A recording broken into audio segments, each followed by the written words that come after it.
What's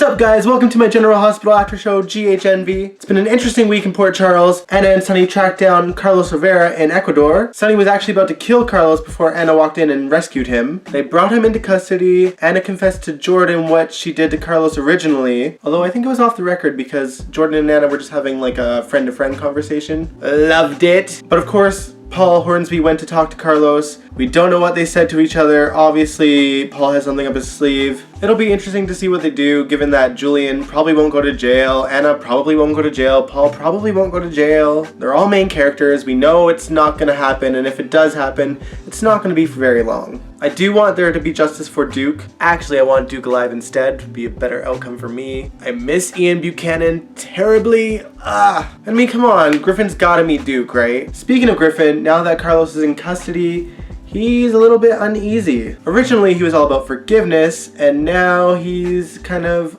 feeling awkward now that Carlos is in the same town as he is. Also, here's an interesting twist. Griffin seems to know Nathan. There are many theories about Griffin and his ties to Nathan. Mine personally is that I think Griffin is the guy that Claudette was cheating with. Time will tell. Back to Carlos Rivera though. Carlos said something in custody that really confused a lot of people. This is something I didn't actually catch at first, and like it just kind of flew by me. But thanks to Tumblr and live blogging, someone pointed out that Carlos said, "My child will be an orphan.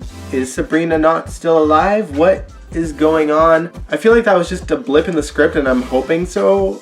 Sabrina should be coming back with the baby in tow, right? And it was brought up so nonchalantly through Carlos. He wasn't like mourning over Sabrina, at least it didn't seem that way. He claimed that Sabrina is back in Puerto Rico. I don't know how long Teresa's maternity leave is, but I hope she comes back soon. And now to talk about my favorite part of the week. Jason blackmailed Nicholas into giving the ELQ shares to him. Well, he had to pay for them. Not only that, but he gave it all back to the Quartermaine family. He gave Michael back the position of CEO of ELQ, divided the shares originally how they were in Edward's will, which unfortunately for Tracy means that she doesn't get anything. He gave her Pickle Lila, remember? That interesting story. But I do secretly hope that Tracy becomes part of ELQ. I mean, she obviously cares about the company so much. Tracy should be running ELQ. It seems right, you know, she's been through so much. And honestly, she seemed to be doing more for ELQ than Michael did this past few months. Give it to Tracy!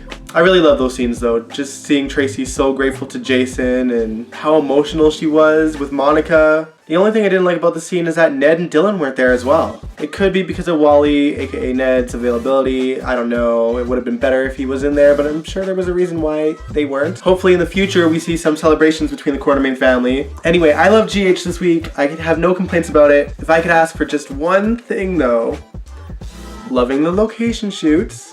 Loving that you're going outside more often, but can you please film somewhere other than that damn bench in the park? It's cool if you film like anywhere else in the park, like if them walking, but like seeing the characters just meet up at that one bench, and maybe they're just moving that same prop to different parts of the park, I don't know.